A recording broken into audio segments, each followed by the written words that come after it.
Seigneur, ta parole est grande, elle demeure à jamais. Ta parole est infaillible, rien ne peut la supprimer. Bienvenue à vous, chers spectateurs, ainsi qu'à tous nos spectateurs dans le monde entier, dans un nouvel épisode de notre émission d'études quotidiennes, toute la Bible.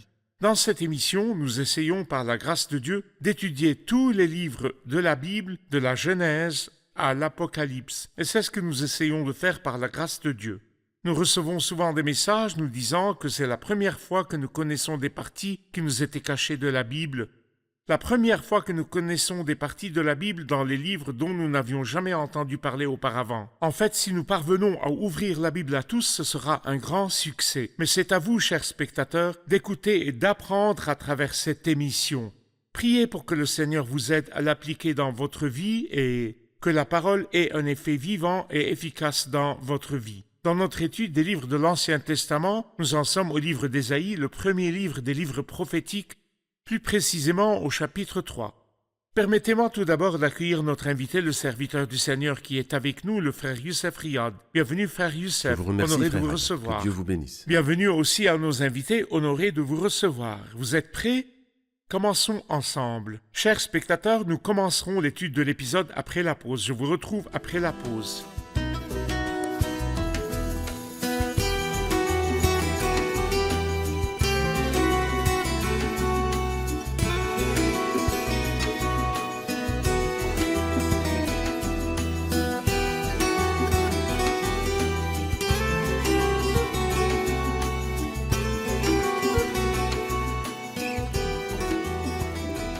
Bienvenue, frère Youssef. Merci beaucoup.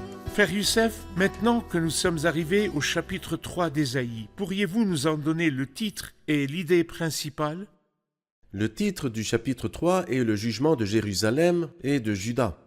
Et pourquoi Dieu jugera-t-il Juda et Jérusalem? Je pense que la réponse se trouve au verset 8. Oui, Jérusalem trébuche et Juda s'écroule parce que leurs paroles et leur manière d'agir sont dirigées contre l'Éternel, défiant ses glorieux regards. Et ces paroles résument le chapitre 3. Colère contre Juda et Jérusalem à cause de l'échec des hommes en tant que personnes responsables, et aussi de l'échec des femmes, ces femmes qui représentent l'état de la nation. Il s'agit en fait d'un échantillon de toute l'humanité, hommes et C'est femmes. vrai. Il n'y a plus ni homme ni femme, même dans le péché. Tous se sont C'est détournés vrai. ensemble, ils se sont très pervertis, il n'y en a aucun qui fasse le bien, pas même un seul. bien. Je vais lire les versets 1 à 5 et revenir vers vous avec une question. Le Seigneur, l'Éternel, le Maître de l'univers, va retirer de Jérusalem et de Juda tout appui et toute ressource de pain et toute ressource d'eau, le héros et l'homme de guerre, le juge et le prophète, le devin et l'ancien, le chef de cinquantaine et le magistrat, le conseiller, l'habile artisan et l'expert en magie. Je leur donnerai des garçons pour chefs et des gamins capricieux domineront sur eux. L'oppression sera réciproque parmi le peuple, chacun opprimera son prochain. Le jeune garçon maltraitera le vieillard et le vaurien, celui qui jouit des honneurs. J'aimerais avoir vos commentaires sur ces versets. Quelles sont les choses que le Seigneur étendra sa main pour les retirer et pourquoi? Tout ce à quoi le cœur s'attache en dehors de Dieu, le Seigneur doit le retirer. Toute autre gloire que la sienne doit être retirée. Sur quoi s'appuie-t-il? Les choses sur lesquelles il s'appuie leur seront retirées. Et nous voyons qu'ils ont semé et qu'ils récoltent. Pourquoi récoltent-ils le chaos? Parce qu'ils ont semé le chaos. Malheureusement, les gens veulent semer, et quand vient le temps de la récolte, ils demandent la miséricorde de Dieu. J'allais oublier que le péché sera puni. Non, tant qu'il y aura un péché, la punition n'est pas forcément que Dieu détruit le pécheur au dernier jour. Non, parfois le jugement pourrait être comme il est dit dans ce même chapitre au verset 11, « Malheur au méchant, il connaîtra le malheur, car il connaîtra le salaire de ses actes. » Ses actes à lui. C'est comme ce qui est dit dans Jérémie 2, « Sache et constate que c'est mal et que c'est source d'amertume d'abandonner l'Éternel, ton Dieu. » Il y a de l'amertume lorsque je me détourne de Dieu. Une amertume qui se manifeste par exemple dans le chaos social, qui apparaît au verset 5. L'oppression sera réciproque parmi le peuple. Chacun opprimera son prochain, le jeune garçon maltraitera le vieillard et le vaurien, celui qui jouit des honneurs, et l'ouvrier le grand directeur. N'est-ce pas ce qui arrive et pourquoi cela arrive-t-il? Parce que justement l'homme s'est rebellé contre Dieu. En d'autres termes, arrêtons de parler de cette nation pour un moment et parlons de Dieu sous l'angle des titres que nous avons vus dans ces 3 chapitres. Nous avons vu l'Éternel appeler le monde entier au jugement, l'Éternel Adonai, mais nous avons également entendu parler du titre Saint d'Israël et vous avez souligné qu'il apparaît 28 fois dans ce livre et 7 fois en dehors de ce livre. Mais ici, il ouvre le chapitre et dit « Le Seigneur, l'Éternel, le Maître de l'univers ». Expliquez-nous le titre « Le Seigneur, l'Éternel, le Maître de l'univers ». Que signifie ce titre de Dieu en rapport avec son œuvre de jugement sur le peuple? Pour autant que je me souvienne, si je ne me trompe pas, c'est la seule fois où l'expression « le Seigneur, l'Éternel, le Maître de l'univers » apparaît. Le Maître absolu, le Souverain absolu, l'Éternel, le Maître de l'univers qui a le pouvoir. Absolument toutes les puissances lui sont soumises, ses troupes, ses anges, ses troupes qui sont innombrables. Alors ce souverain absolu qui a le pouvoir absolu voit beaucoup de choses qu'il n'aime pas. Et comme il dit ici au verset 1, il va retirer de Jérusalem et de Juda. Et dans le verset 13, nous lisons « L'Éternel se présente pour plaider ». Dieu tarde à agir, mais après sa longue patience, il se lève pour juger. C'est vrai, car il est l'Éternel, le Oui. Maître de l'univers. Parce qu'il est le Saint d'Israël, il est le Maître de l'univers qui ne tolère pas le mal. C'est vrai. Nous allons prendre une question des invités, si vous le permettez. J'ai une question sur le jugement dont il est écrit ici, le jugement de Jérusalem et de Juda. S'est-il produit dans le passé ou se produira-t-il dans le futur ou quand? Oui, comme beaucoup le disent, tous les jugements mentionnés dans les livres prophétiques se sont-ils accomplis dans cette nation avant la venue du Christ sous forme d'exil et de tribulation, ou ont-ils une deuxième partie ou une suite? En fait, oui, ils se sont accomplis, oui. Mais qu'est-ce qui les empêche de se répéter encore, surtout si les données ont été répétées? Pourquoi le Seigneur est-il fâché ici? Parce qu'il s'appuie sur autre chose que lui, alors les hommes se sont-ils repentis? Ou bien pourquoi Dieu est-il contrarié? Parce qu'il ne le considère pas comme le souverain absolu, comme le maître. La situation a-t-elle vraiment changé ou est-elle toujours la même? Alors, il est très possible de voir le vaurien maltraiter celui qui jouit des honneurs, et de voir le faible dévorer ou bien le fort dévorer le faible et le jeune garçon maltraiter le vieillard. Le chaos social qui règne dans le monde aujourd'hui est certainement dû au fait que Dieu n'est pas satisfait de beaucoup de choses sur la terre. Parfait, qui existe encore. Les Qui raisons existe du encore. jugement existent encore. Et surtout, à la fin du chapitre, ou bien au début du chapitre 4, il va nous parler de ce jour qui est le jour de l'Éternel. C'est comme si cette situation allait revenir de nouveau, de façon terrifiante, après l'enlèvement de l'Église au ciel. C'est vrai. Il cite les méfaits de cette nation qui attire le jugement sur elle. Il dit au verset 10, « Dites au sujet du juste, cela ira bien, car il jouira du fruit de son activité. » Il poursuit en disant « Malheur au méchant, il connaîtra le malheur, car il récoltera le salaire de ses actes. » Parlez-nous du juste et du méchant. Eh bien, le juste fait le bien, et en réalité, il sème. Et ce qu'un homme aura semé, il le récoltera aussi. Et c'est pourquoi il dit... Dites au sujet du juste, cela ira bien car il jouira du fruit de son activité, vous avez semé. Il n'y a donc personne qui sème et ne récolte pas le fruit de son activité, mais en mange. Mais à l'opposé de cela, le méchant n'a aucune considération pour Dieu. Le méchant ne respecte aucun homme, le méchant ne connaît absolument aucune limite. Le méchant dépouille le faible, l'orphelin et la veuve de leurs biens. Malheur au méchant, il connaîtra le malheur car il récoltera le salaire de ses actes. Et en fait, quand je lis ce verset, je me souviens d'un personnage très méchant dans le livre d'Esther que l'on appelait Aman le méchant. Et ce méchant Aman a passé la nuit à préparer une croix pour y pendre un homme innocent qui n'avait rien fait, un homme misérable, un portier. C'est-à-dire, pourquoi le prends-tu pour cible? Pour quelle raison? Alors Aman a travaillé sur la croix toute la nuit, mais Dieu a voulu honorer ce pauvre homme.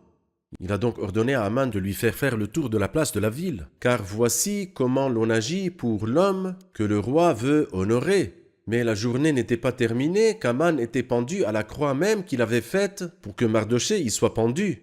Alors il dit « Malheur au méchant, il connaîtra le malheur car il récoltera le salaire de ses actes. Celui qui creuse une fosse y tombera. » C'est vrai. Mais dites au sujet du juste, cela ira bien. Si nous voulons encourager les croyants partout dans le monde, au milieu du chaos et des révolutions, les croyants sont partout, la région est en feu, la région arabe est en feu, le monde est en feu. et il y a des nouvelles inquiétantes sur des meurtriers et des terroristes. Vous voulez les rassurer par un simple télégramme de ce verset. Que leur direz-vous? Je dirais, dites au sujet du juste, cela ira bien, ce qui veut dire que Dieu est capable, même si toutes les données étaient mauvaises, par l'alchimie céleste, il peut faire en sorte que tout contribue à votre bien.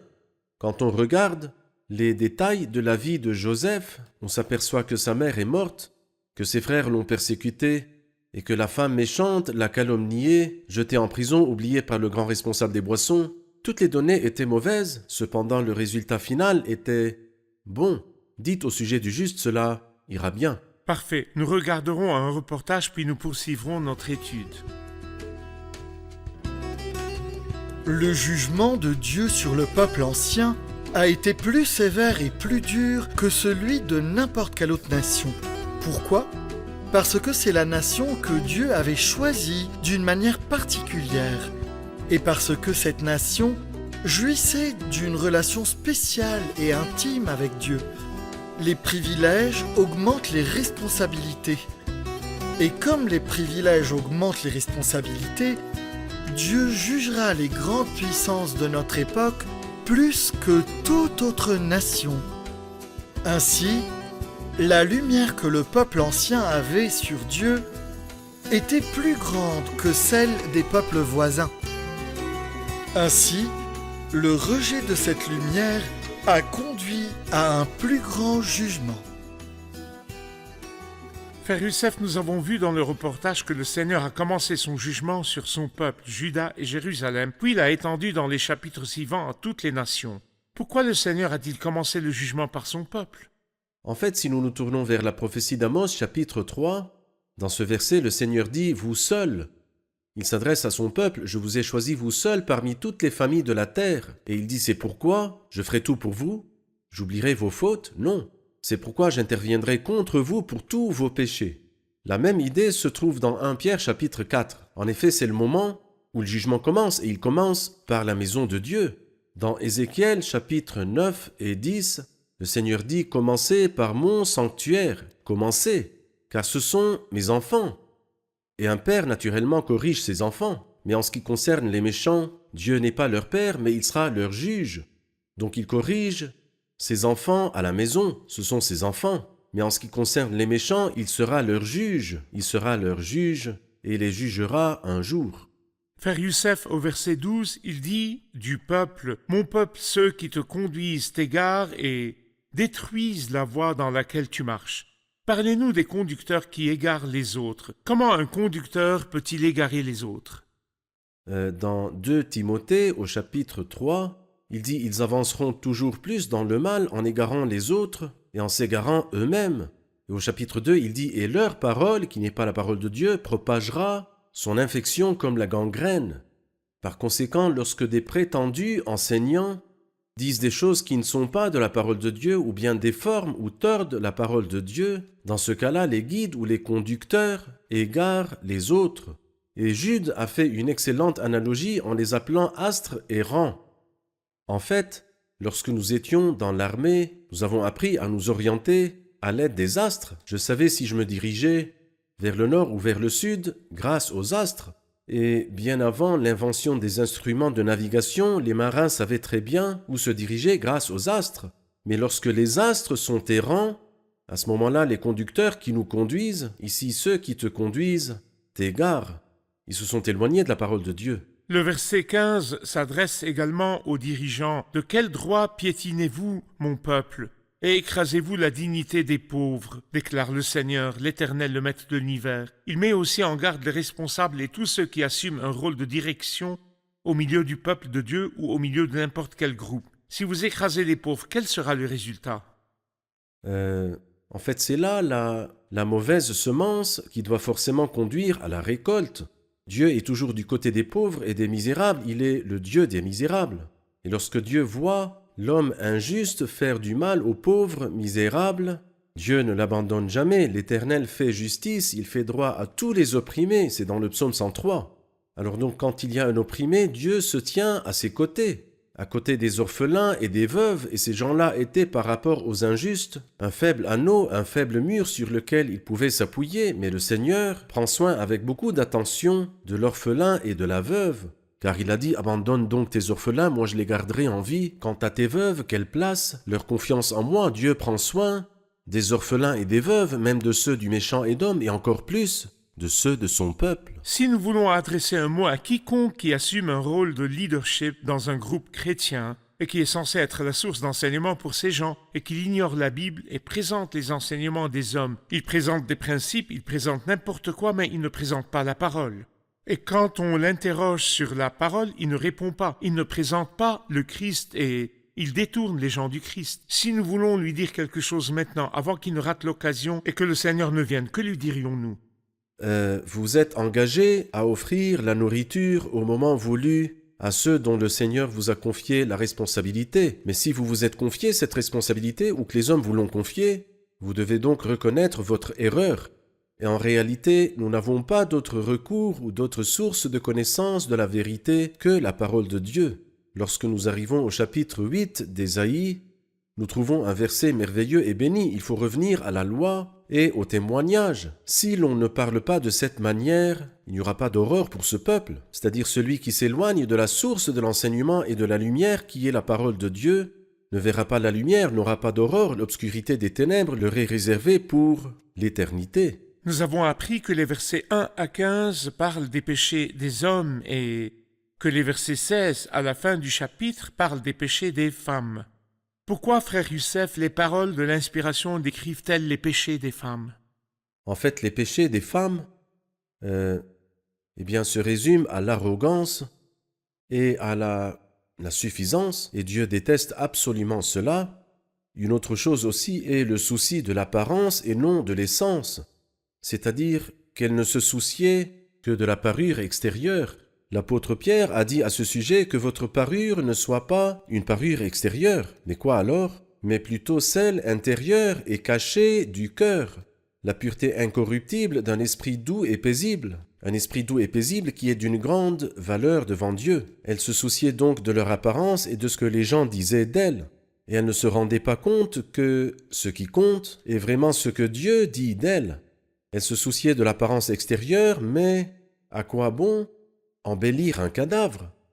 Si c'est un cadavre, quelle valeur y a-t-il à l'embellir? Ou alors, pour le dire autrement, à quoi sert le col ou bien le kérol avec lequel Jézabel a maquillé ses yeux, après lequel, juste quelques minutes plus tard, les chiens mangeaient sa chair?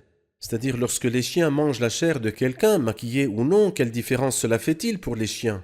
Aucune différence, même pour elle, parce qu'elle était dans le séjour des morts à ce moment-là. Bien sûr, cette partie de la Bible traite des péchés des femmes et de leur relation avec l'idolâtrie et de leur éloignement de Dieu au temps de la prophétie d'Ésaïe et aussi dans la grande tribulation lorsqu'ils suivront le prétendu prophète et la bête. Parmi les choses que faisaient les femmes, elles s'attachaient à des filets et à des croissants.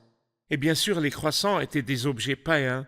Mais si je veux tirer un enseignement spirituel de certains termes, vous avez dit que c'est une parure extérieure. Par exemple, elles ont choisi les diadèmes et les chaînettes des pieds. Y a-t-il une sorte de parure spirituelle représentée par des diadèmes? La Bible enseigne-t-elle qu'il existe des diadèmes spirituels? Il y a quelque chose qui s'appelle les boîtes à parfum ou les flacons de parfum avec lesquels elles se parfumaient. Existe-t-il un parfum spirituel? Si nous prenons ce discours au sens spirituel, comment choisir la parure spirituelle pour les femmes ou pour les croyants en général? Eh bien, quand nous attachons la parole de Dieu comme une marque entre nos yeux, c'est ça l'important. Et quant au parfum, nous sommes en effet pour Dieu la bonne odeur de Christ parmi ceux qui sont sauvés et parmi ceux qui périssent. L'effet qui est indescriptible que l'homme juste est capable de laisser est exactement comme une odeur parfumée. Nous ne pouvons pas la décrire, mais nous pouvons l'apprécier. Et je pense que lorsque nous voyons un homme pieux ou une femme pieuse, cela nous affecte et nous touche énormément. Et c'est important, parce que l'apôtre Pierre nous a dit « Ne vous occupez pas de l'extérieur, car l'extérieur périra. Parfait. Mais préoccupez-vous du cœur, préoccupez-vous de l'âme, la parure, d'un esprit doux et paisible qui est d'une grande valeur devant Dieu. » Que Dieu vous bénisse. Prenons une question des invités. Au chapitre 4, verset 1, « Ce jour-là, 7 femmes s'empareront d'un seul homme en disant « Nous mangerons notre propre pain et nous mettrons nos propres habits, mais fais-nous seulement porter ton nom, enlève notre déshonneur. » Que signifie ce verset? Que veut-il Expliquez-nous dire? ce verset, frère Youssef, et quand cela arrivera-t-il? Eh bien, c'est en ce jour, qui est le soir du jour de l'Éternel, par lequel commence le jour de l'Éternel. Je vois 2 choses dans ce verset. La louange des hommes et l'humiliation des femmes. Les hommes sont loués de sorte que 7 femmes s'empareront d'un seul homme. Où sont les hommes? 1 sur 7. Où sont les hommes? À cause des guerres et à cause de la dévastation, beaucoup d'hommes sont morts. Et alors 7 femmes s'empareront d'un seul homme. Donc les hommes sont loués. Et les femmes sont méprisées. Que disaient les femmes? Nous mangerons notre propre pain et nous mettrons nos propres habits. Et tout ce qu'elles voulaient, c'est le suivant: fais-nous seulement porter ton nom, enlève notre déshonneur. Et en fait, celui qui enlève le déshonneur, c'est Dieu, mais vous vous êtes éloigné de Dieu, et vous vous êtes détourné de Dieu. Et votre déshonneur ne sera jamais enlevé, car la justice fait la grandeur d'une nation, mais le péché est le déshonneur des peuples. Parfait, merci beaucoup. Nous sommes arrivés à la fin de l'épisode. Revoyons l'épisode avec nos invités.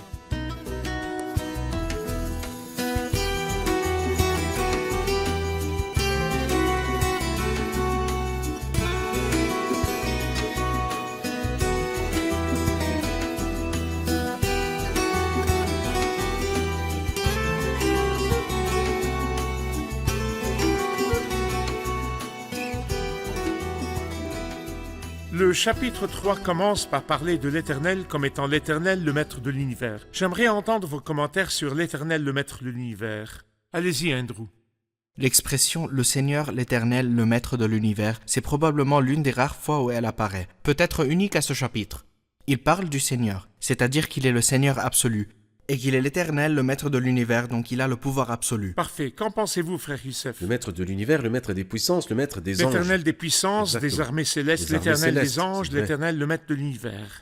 Nous avons appris que les versets 1 à 15 du chapitre 3 parlent des péchés des hommes, mais les versets 6 à la fin du chapitre parlent des péchés des femmes. Quels sont les péchés des femmes présentés dans ces versets? Arrogance et suffisance. Elle se souciait plus de l'apparence que de l'essence, de l'opinion des gens et non de l'opinion de Dieu. Qu'en pensez-vous, frère Parfait. Youssef? Parfait. Combien Oui. mérite-t-il C'est sur parfait.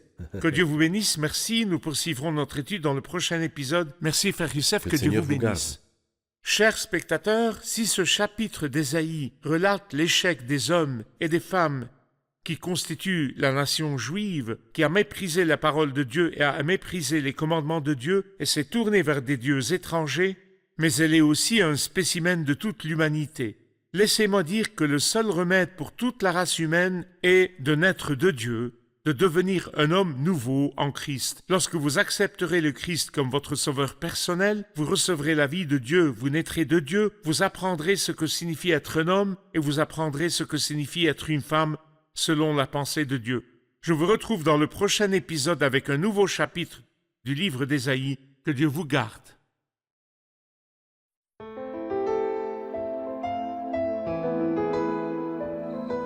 Seigneur, ta parole est grande, elle demeure à jamais.